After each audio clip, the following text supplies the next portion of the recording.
I think it's fair to say that the state of relations between the two countries is very positive. Why do I say that?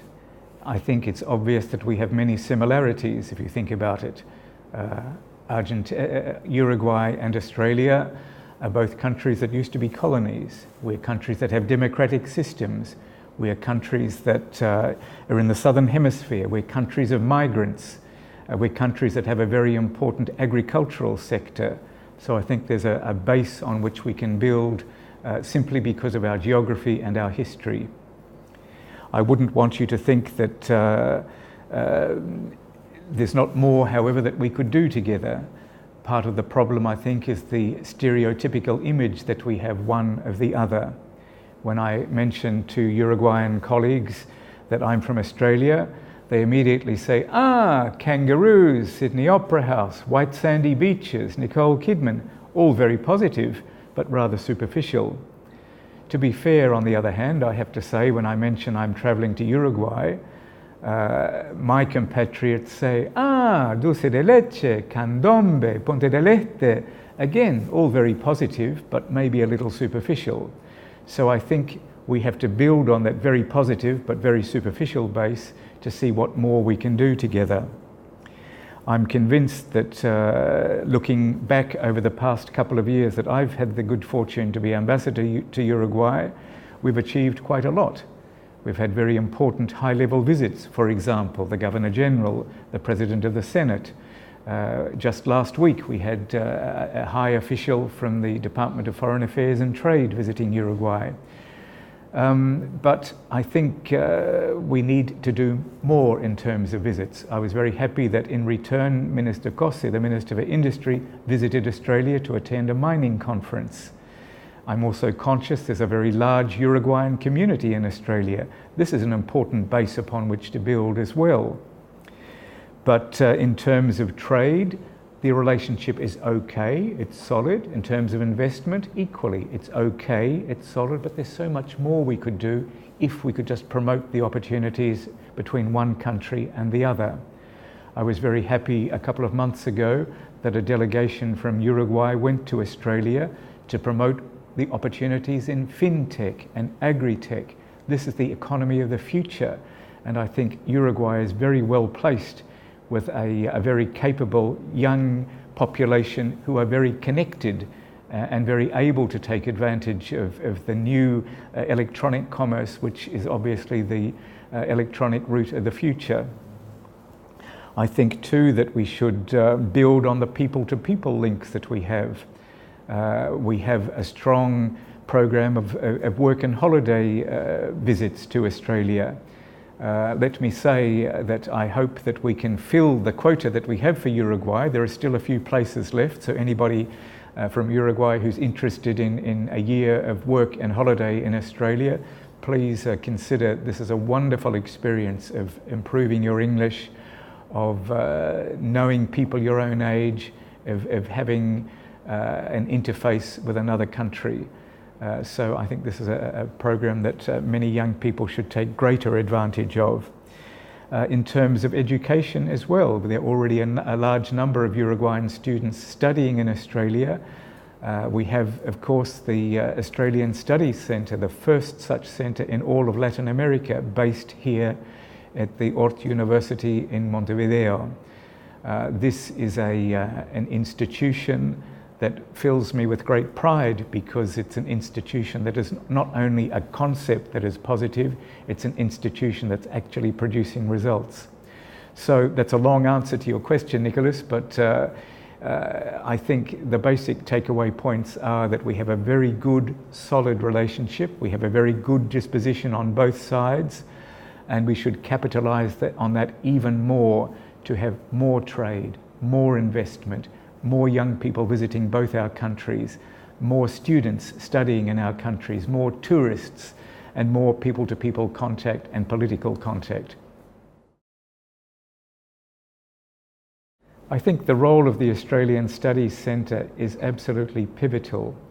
It can act as a catalyst to try and capitalise, as I mentioned, on the very strong base that already exists between our countries. I'm conscious that the centre has already done, in its 1 year of existence, an enormous amount of work, not only in encouraging visits and arranging workshops and seminars, but actually producing concrete results. Let me cite a couple of examples. There's a joint project, for example, underway in terms of water management, a challenge that affects both of our countries. There is a joint study underway on business practices in the banking sector. Again, a really important sector these days of electronic commerce, and something that we need to compare practices between our two countries, our two regions on. I'm also immensely satisfied that there are a number of Uruguayan students studying sustainable development, for example, in Australia at Deakin University. The ultimate idea, I think, is to work towards having joint degrees and joint PhD titles that are acceptable in both countries. This would be a great way to generate more collaboration in the education sector. I'm happy that we're also talking about new areas that we could explore future collaboration, perhaps in the field of humanities and social sciences as well. I understand there are project proposals, for example, to work on the social impact of gender policy, the social impact of new demographics. We're both countries of migrants. There are so many areas, I think, that we can both profit from. So my understanding about the role of the Australian Studies Centre after 1 year in office, 1 year in existence, is immensely positive and is a tremendous foundation on which to build even more collaboration. I think that's a very good question to pose about the collaboration between the centre and the private sector. I think we've had a tendency in both our countries in the past to rely on the state assisting us. I think we have to be more astute and more clever, if you like, in future about how we can generate more income, how we can generate more funds. And I think working more closely with the private sector is an obvious example of what we could do. The private sector is not only a source of potential funding in the future, it's a source of potential clients in the future. I believe that the Australian Studies Centre has a dual role. One is focusing on academic studies, but also focusing on the application of those academic studies. I think it's all very well to do studies of issues that might be very stimulating metaphysically, but I think equally, if not more important, is the application of those studies in the real world. And some of the examples I mentioned earlier, for example, on water management, these have a commercial spin-off. If we talk about working more on resources and the exploitation of resources in sustainably development ways, these too have commercial spin-offs. So I think there can be applications that are not only dependent on private sector investment and private sector sponsorship, but can lead to private sector opportunities, commercial opportunities. So I think it can be a symbiotic process, a two-way process that we should encourage at all levels. And I'm very pleased to see that from the profile of the experience of 1 year, that the centre has drawn on the private sector for funding, but it's also worked with other institutions in Australia, universities, research institutions, and not only in Australia, but also in other countries in the region of Latin America, in Colombia, in Chile, in Argentina, in Brazil. I think it's really important to develop and nurture those partnerships as we move ahead to the future. Maybe I'm not objective because I'm a member of the board of the Australian Studies Centre, but I have to say I'm really optimistic about the future of the centre. After just 1 year of operation, I'm really impressed with what it has done and what you, Nicholas, and Magdalena and the others who are instrumental in the operation of the centre have done. I think it's a record that we can confidently build on in the future. In this regard, I think it's very important, we've discussed this before, to have a vision of where you would like to be in the next 5 years. We need a strategy about where we'd like to be and how we're going to get there, depending, let's be pragmatic, depending on what resources we're able to muster. So I think that the future of the centre, if we're ambitious and pragmatic at the same time, can only be positive.